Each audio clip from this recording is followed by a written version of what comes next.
This is a complete guide on how to ship Pokemon cards. I'm really excited that you're checking out this video. I hope this adds a ton of value to you and your potential Pokemon business that you're starting. Shipping can be one of the more intimidating aspects of selling cards, and so I want to remove a lot of that maybe that nervousness, that fear behind it. It's really just the fear of the unknown, because I promise once you get the hang of shipping, it becomes second nature, and you don't really have to worry too much about it.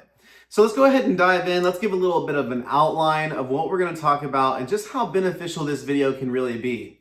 The first thing we're going to cover is literally just shippings, like kind of A to Z of shipping. I'm going to talk about all the materials that I use. So if you want to replicate my process, you can. I'm going to give a big kind of caveat to that as we head into that section.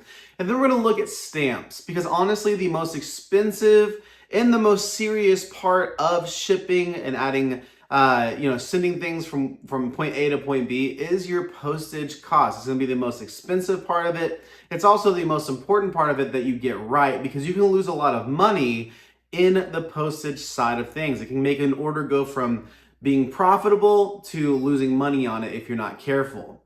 And then lastly, we're going to talk about shipping different sizes and different kind of values of orders, because honestly, I deal a lot with bulk. So I'm selling cards worth, anywhere from 10 to 20 to 50 cents. I'm doing hundreds of those orders, sometimes multiple hundreds of those orders every single week. There's ups and downs, but for an average week, I'm doing anywhere from like 100 to 200 orders, which is pretty great for me. And it's something that I have been able to maintain and to keep going for really almost the past year now, which is super awesome. So if you're excited about this video, that's awesome, because this is going to be more of an in-depth tutorial video versus more of a like talking head or like topical video. So let's go ahead and dive in. We're going to cover all of the materials we need first. I have most of my materials here. There will be a couple materials that I don't think I need to show on screen. These are things like tape, okay? Things like paper for your printer. But let's go ahead and dive into it. Oh, I forgot to mention, my name's Matt with RTCG. If this is a video that adds value to you, if you're considering starting a business, if you're looking for ways to make your business more efficient, hit that like button. I really appreciate it. I've got other videos that can help you as well on my channel. I'm also looking to hit 1,000 subscribers soon, so if you wouldn't mind considering subscribing. If you're already a supporter, consider sharing this video to someone that you know that's interested in starting a Pokemon business, but maybe shipping is really intimidating for them. I'm always happy to help. If you have any questions, reach out to me on Instagram. That's probably the best place to reach out to me, honestly. And I'm always happy to dive in and help. It may take me a couple minutes or a couple days to get back to you, but don't worry, I do see your messages. And as long as it's not trolling, I will respond. I do have a Discord as well. I always forget to mention the Discord. It's a really chill, low-key Discord, but it is a place where you can connect with me. It's a place where you can get updated whenever I post videos, and we have a Pokemon business chat. So if you learn something new, share it with us in that chat. If you have a question for me about how I approach the business side of things, you can ask me there. Or if you want to learn from the other people in the Discord, there's some really fantastic and amazing people there. All linked down below. I need to start linking that in every description of every video. Let's go ahead and dive in, y'all. So first up is materials. Let's talk about what I'm not going to show.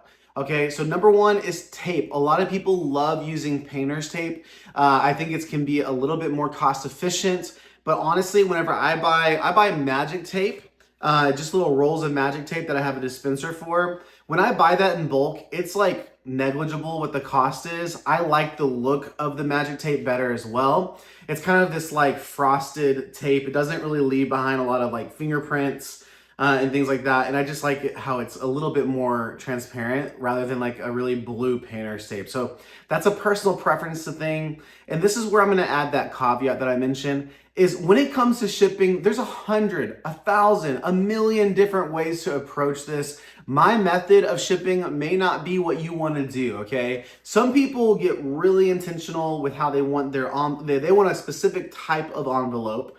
They want to ship the envelope in a very specific way. They want to print out, they want to only use label printers. They don't want to use a standard printer at all. And so they structure their shipping, their business around that model, because it looks better. It's more aesthetically pleasing. They think it protects the cards more. All of that is fantastic, That's not the approach I have. But what I'm trying to tell you is while I am going to show you one way to do this, there are a million other ways that you can customize and fine tune this process to best suit your needs.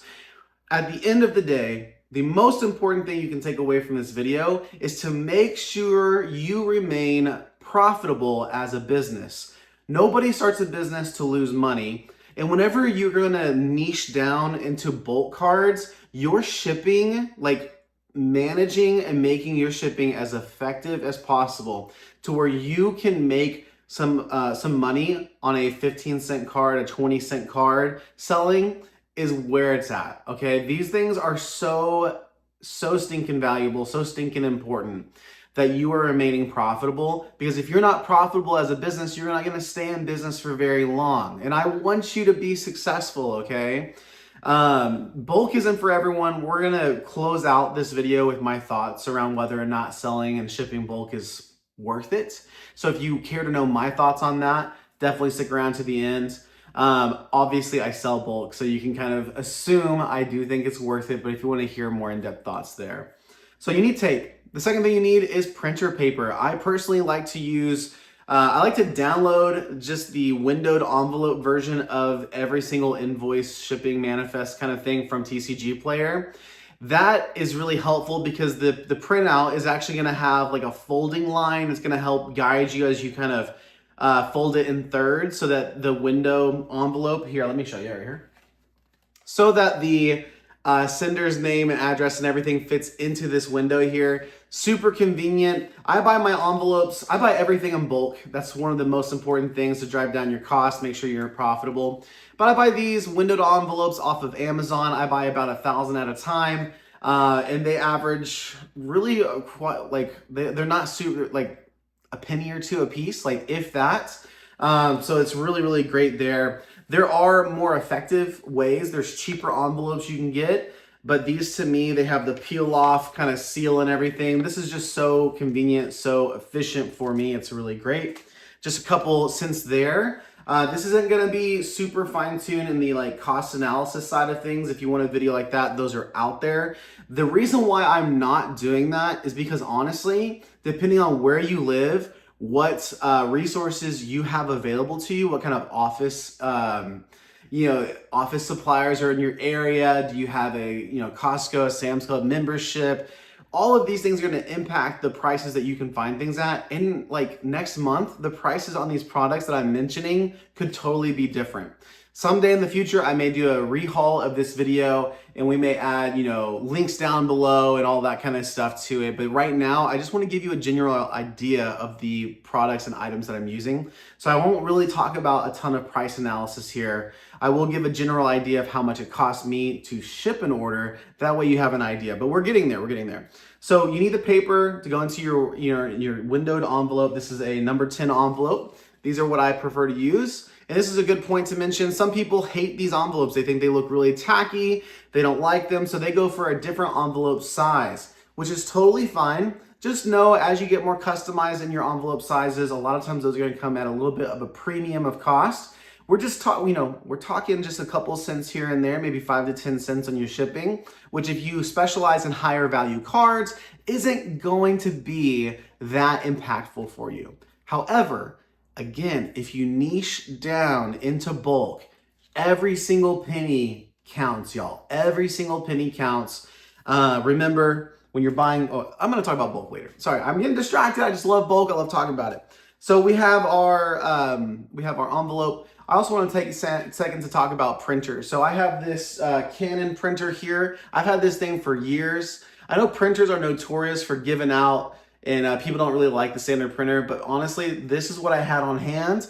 This is what I've, we've used in my family for years and years and years, and it's still kicking. And I'm gonna make sure it's working until it fades away, if that makes sense. Once this thing kind of is on its last leg, we'll consider some other options, but it's working great for me. I buy bulk, I buy bulk everything, but I buy bulk printer refills as well. Save money there. I do like off-brand kind of printer ink from Amazon. I know Canon always recommends that you use their style of ink, but when you can save like 60% of the cost and buy in bulk, That's crazy, right? That's crazy. It's been working well for me, so I'm gonna keep that going. So just a little tidbit there if you're using like a standard printer. The other thing you need is a thermal printer, which is actually right here. You just can't see it. It's right down there. I got a really like off-brand generic thermal printer from Amazon for like 40 bucks. It works, but sometimes it doesn't. I think there's an issue with the closing mechanism. It doesn't fully like close and seal. And so sometimes when I go to print labels, it doesn't print it all, it doesn't print all the way on it. So I kind of have to slam, I kind of have to slam the lid down. For me to replace this with a reliable machine, it would only cost like 60 bucks, but I'm not willing to do that until I have to. So just another thing about me is I'm okay dealing with a little bit of frustration because I'm not willing to spend $60 on something like this right now. I will do that in the future, but not right now. Another thing that you need for your just standard kind of low end order, this is everything that's shipped in an envelope. I'm a little bit all over the place, but I promise we're gonna get through this, is some way to protect your cards. A lot of people like to use top loaders and team bags to ship, but I use these little cardboard foldouts. I'm actually gonna put a video on the screen soon of the whole walkthrough of how I ship. But I kind of put a card in a penny sleeve, tape it here, close this, secure it in the envelope with tape, and it's good to go. I've literally shipped thousands of orders on TCG Player with this method. It works so well. And just so you know, why do I do this? Why do I choose this piece of cardboard over a top loader? Well, that is very important because this piece of cardboard is, sometimes half the cost of a top loader, depending on how you're buying it. If you're buying in bulk, this is still cheaper. And again, every single penny counts when you're selling bulk for me. Okay, so that's basically all. We also need, guys, you also need top loaders. Those are not top loaders, these are penny sleeves. I just showed top loaders. Penny sleeves also very important. So what we're gonna do now is I'm gonna kind of give a demonstration of how I ship an order. So on the screen right now, you're kind of seeing how I walk through this. I'm just gonna let the video play as I kind of talk through the process. So again, we have our card that we're shipping. I like to fit, up to 6 to maybe 8 cards in one penny sleeve. I like to stick closer to that 6 mark. I just don't like to overpack penny sleeves here. And then I secure that to the cardboard cutout by taping the penny sleeve to the bottom of the cardboard foldout. Fold that down, get my paper all folded and ready to go. Again, I'm securing the cardboard onto the paper so that there's not, the card's not gonna fall out or anything like that in shipping. And then I get that into the envelope there. This method has helped me ship over close to 3,000 orders now on TCG Player, 100% feedback. I have had a couple orders get damaged in shipping. It's unavoidable, guys. You have to learn how to deal with that. It's stressful at first, but again, the more it happens, the more you'll get used to it. But in almost 3,000 orders, I've probably had 4 or 5 issues with shipping, okay? I don't know what percentage of that is. I'm not a big math person, but that's a very low percentage altogether. And a lot of times, there's been a couple times that I've maybe forgotten a card in an order. It's been my fault. But a lot of times things just happen during shipping. I think the Postal Service is awesome. They provide such an amazing service. They allow online businesses to, flourish and function. So I'm not gonna talk hate on the post office at all, but I will say this, that accidents do happen. And yeah, that's what happens. Let's go ahead and talk a little bit about more like higher end orders. So anything over $50, this is how I ship it. So I'll have my card, I'll have it in a penny sleeve. Then I put the card in a penny sleeve. Okay, I am literally all over the place. I hope this video is helpful. So this is what I do. Oh my gosh. I have my card, put into a penny sleeve, into a top loader. I put the top loader with the card into a team bag, and that goes into a bubble mailer with, of course, the shipping label and what was ordered there inside. And then I print out on my thermal printer the shipping label that gets slapped right on here, and it gets shipped that way. That's honestly one of the greatest ways to do it, in my opinion. The last thing we're gonna look at are the different kind of stamps that you need. This is actually super important. I'm gonna take a couple minutes to talk about stamps because there's ways, there's the right way to do stamps, and then there's a lot of wrong ways to do stamps. So let's go ahead and talk right now about the different stamps I use, and then we'll talk about some right and wrong ways. So the bread and butter is the Forever stamp right here. This is a roll of 100 stamps. I've bought so many of these. I never would have thought I'd say that, but I've bought thousands of stamps at this point. These, again, I said it earlier, but postage is going to be your most expensive part of shipping anything, okay? Most expensive part of shipping anything. The price on these, I think, is 78 cents per stamp, okay? So this gets, you know, when you have to use one of these, it's very important, especially when you're selling in bulk. You don't want to accidentally mess up and have to use 2 of these, so just be careful and mindful of how you're putting your stamps on your envelope to where you're not in a weird situation. The other type of stamp I want to mention are added ounce stamps. For me, these are always kind of school bus stamps here. These are amazing. So anytime an order is over an ounce, you need one of these. So a Forever stamp covers postage up to 1 ounce. If the if the envelope is anywhere between 1.1 to 1.1 to 2 ounces, you need 1 added ounce. And then from 2 to 3, it's going to be 2 school buses, and then onward and upward. So very important there, because if you accidentally ship an order without enough postage on it, you could actually be in a situation where the post office will hold the order from your buyer, okay? The buyer will have to physically go into the post office. They will be charged the postage, and they will be very frustrated. Okay, this has happened one time to me for a non-machinable postage. Non-machinable is a whole conversation that we're about to have. I looked at their order. Their order was shipped correctly. It was a 30 card order. I always ship those non-machinable, and so I think that probably there was a miscommunication or a mishap within the post office, but the buyer had to pay like 20 cents for some non-machinable charge, and that makes me really frustrated, but there's literally nothing I can do, so I provided a partial refund there to make it right to the buyer. I apologize because it inconvenienced them. It took time away from their day. It cost them money when it shouldn't have. It doesn't matter that I know 99.9% sure that I did everything right. What matters is the buyer's experience. And so just a little caveat there that things like that happen that are totally out of your control, and that's okay. The last stamp I want to look at is non-machinable stamps. These are super duper important, especially when you're selling in bulk.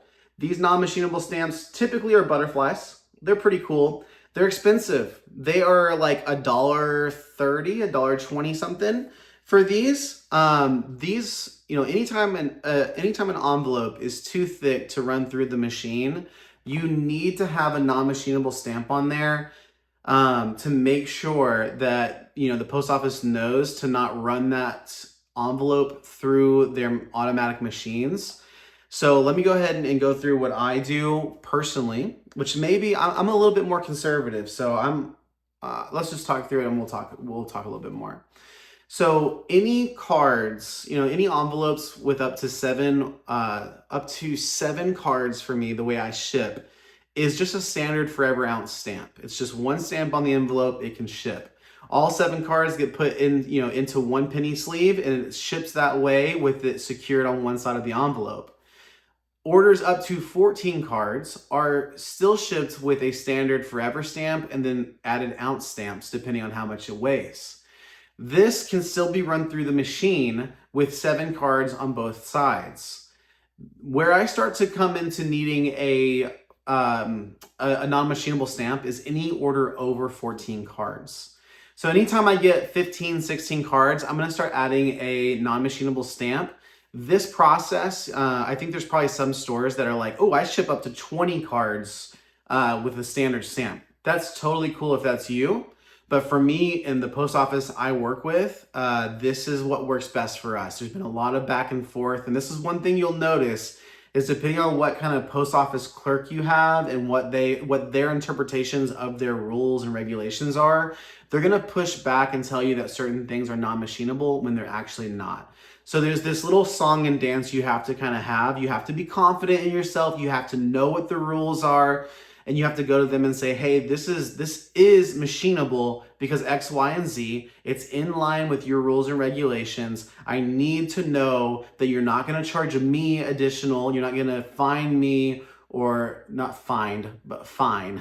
You know what I mean? You're not going to charge me extra. You're not going to charge my buyer anything, you know, my recipient. And so I've had some hard conversations with some people at my post office. And this is what we've come to agreements on. So anything over 14 cards, I ship non-machinable with added ounce stamps added, which is literally just the non-machinable stamp takes the place of the forever stamp, and that's going to cover that postage. I ship up to 36 cards in one envelope. There's a special way that I layer the cards in there.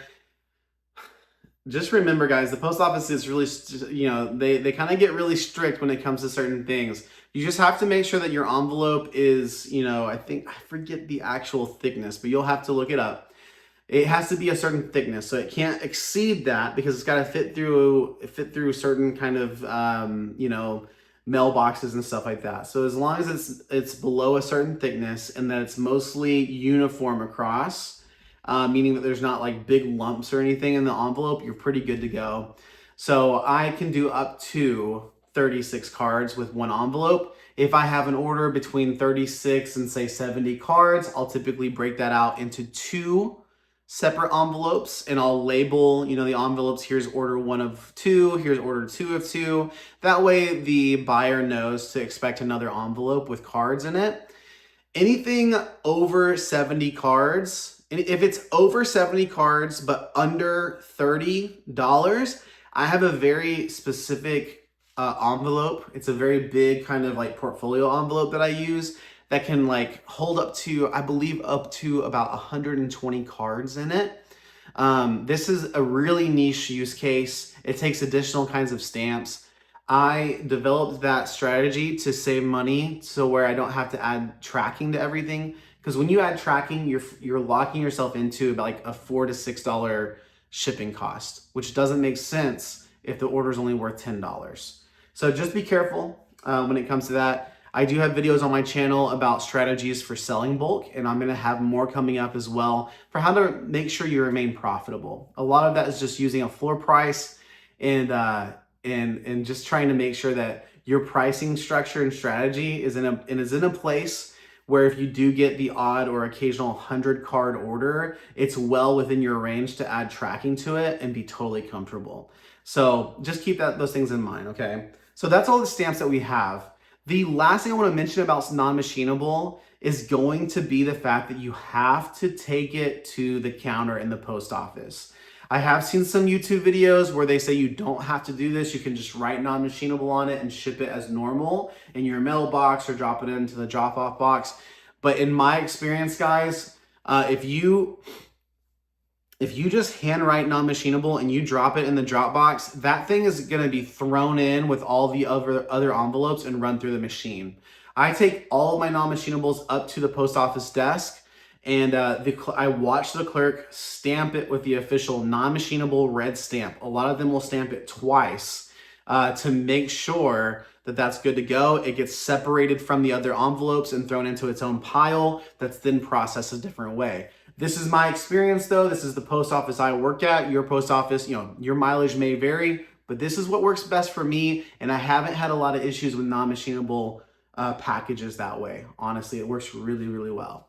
So let's talk a little bit about, I said this was going to be a complete guide. So we're in the postage section right now. We just covered, you know, our envelope shipping, which is, you know, of utmost importance for shipping low cost orders. So let's recap here. I use a windowed envelope. I use a cardboard fold out instead of top loaders because it's more cost efficient for me. Just as safe and secure. Almost 3,000 orders, 100% feedback on TCG Player, just for a little credibility check. And then I use standard forever stamps. I use added ounce stamps with other school buses, and I use non-machinable butterfly stamps for larger orders. Altogether, a standard just kind of 1 to 7 card envelope, to fully ship that with postage, with a 78-cent forever stamp and everything, that's gonna cost me right around 86 to 90 cents with everything included to ship it. Now you may be asking yourself, that's a lot of money. How can you make money selling a 15 or 20 cent card whenever your shipping costs 99 cents? Well, remember, for all orders under $5 on TCG Player, the buyer is paying the required $1.31 shipping. Now, of course, you can customize your shipping costs on TCG Player to be more competitive, but for me, I do the free shipping over $5 method, and that's what works best for me. But with an order of 1 to 7 cards for all bulk, that's only like $1, a little bit over $1 worth of cards. They pay that $1.31 shipping on top of that, and then your TCG Player fees are taken out. That's your like 13% taken out, plus the 30-cent charge for every single order. That 30-cent charge for bulk orders is where it gets you. That 30-cent processing charge, flat 30 cents, can eat up so much of your profit margin and even put you into the red if you're not careful, okay? So be very careful about that. Make sure you're using a floor price. Make sure you're optimizing your shipping costs and how much it's costing you to buy your stuff. But that's how I stay profitable. We're 26 minutes into the video and I'm just now talking about that, so I hope that's helpful. If you're at this point in the video, let me know down below. Are you getting a lot of value from this? This is really in the weeds. This is really going through my whole process here. I hope it's beneficial. We will be landing the planes shortly, so stay tuned for the larger order kind of postage conversation and then my wrap-up thoughts on whether or not selling in bulk is worth it. But yeah, this is a little bit longer of a video. I probably could optimize this and release maybe a shorter, like 10 to 15 minute version of this. Just let me know if you think that would be beneficial. So let's go ahead and talk a little bit about a larger order. So anything over $50, you want to print a prepaid postage on it. I recommend using a service like Pirate Ship. Just remember, this is like one of the more important points of the video. Do not pack your order in a bubble mailer and take it to the post office to buy shipping. You're gonna spend the most money if you go to the post office to buy your shipping labels. Do not do it. I hate to say it's a waste of money because you're paying that additional money because of the service they're providing. So it's definitely a service that the post office provides. They deserve to make their money from it.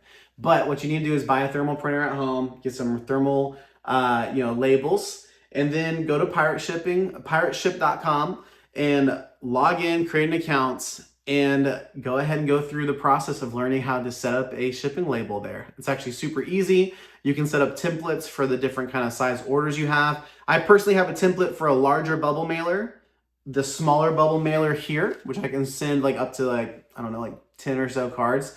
I mean, really closer to 50 cards in this, being safe there. So I have a larger bubble mailer, smaller bubble mailer, and then I have boxes for all of my sealed Japanese products that I use for various things as well. All of those are templates on Pirate Ship that I can do, but Pirate Ship is gonna allow you to ship bubble mailers and boxes for a way more affordable price. So don't miss out on that. Last side note here on Postage is I'm just gonna say it. Do not buy stamps off of eBay. Okay, I know that I know that people promise that there are like legitimate sellers selling stamps at a discount on there, but man, for every legitimate seller, there's also illegitimate sellers. And if you put a fake stamp on your envelope, if you put fake postage on your shipments and that gets caught, like, you may not even know it's not real, but if that gets caught, you are the person being held responsible. Your business, you're putting your business at risk. You're putting yourself at risk. You're putting your buyer's order and their customer service in jeopardy. Be very careful. If you're watching this and you're like, I've been selling trading cards for 15 years and I've bought my stamps on eBay since I began and I haven't had any issues, more power to you. I said at the beginning of the video, you don't have to do things the way I do, but for me, that's too much of a risk. I'm not willing to take it. So be careful there, please. Last conversation about the video, and we're going to close it out, is it worth it to sell bulk? For me, yes. I know that you probably assumed that was coming. Selling bulk is absolutely worth it to me. You can, I went through the cost analysis and everything. So if you sell a 15-cent card plus the $1.31 shipping on it, that becomes like a $1.46. It takes, in just my shipping supplies alone, it costs, 86 to 90 cents to ship that. And so then you're looking at a potential profit margin of 50 cents. But then you have to account for fees and everything being taken out of that. So you're looking at turning, you're looking at profiting anywhere between 15, like the cost of the card to a little bit above it with the shipping costs. Is that worth it? For the time that you put into it, for managing your inventory, for fulfilling all these orders that come in for lower value cards, for me, it is worth it because my experience with bulk has allowed me to roll over revenue. It's provided a steady source of orders. I have an inventory of about 15,000 cards. Again, I get like between 100 to 200 orders a week on average. And that has allowed me to buy and sell sealed Japanese product. It's allowed me to branch out into Magic the Gathering. It's allowed me to expand my business in ways I really didn't think would be possible this quickly. And so for me, it's absolutely worth it. It's a lot of work, I'm not gonna lie. And so for a lot of people, if you have more capital on hand and you can focus on primarily higher value cards, do it. Like, that's great. I'm happy for you. But if you are just starting out, and you're just looking to get your toes wet, your feet wet, and selling cards and starting a business, I think bulk is a great way to do it. You don't have anything to lose other than some time, other than a little bit of money with bulk. You may find that it's not for you at all, and you just step out and say, hey, I'm just happy to collect cards, and I'll sell them to resellers online if I ever need to move out of them, or I'll go to a local card shop and trade stuff in for other products. That's totally cool. But I do think it's worth it. Let me know down in the comments, was this video helpful? We're 30 minutes into it. That's wild. Thank you guys so much for being here. I'll see you for the next one. And don't forget to like and subscribe. If you hated this video, let me know why you hated it down below. I can't believe you made it to the end, by the way. But also hit that dislike button as well. See you guys. Peace.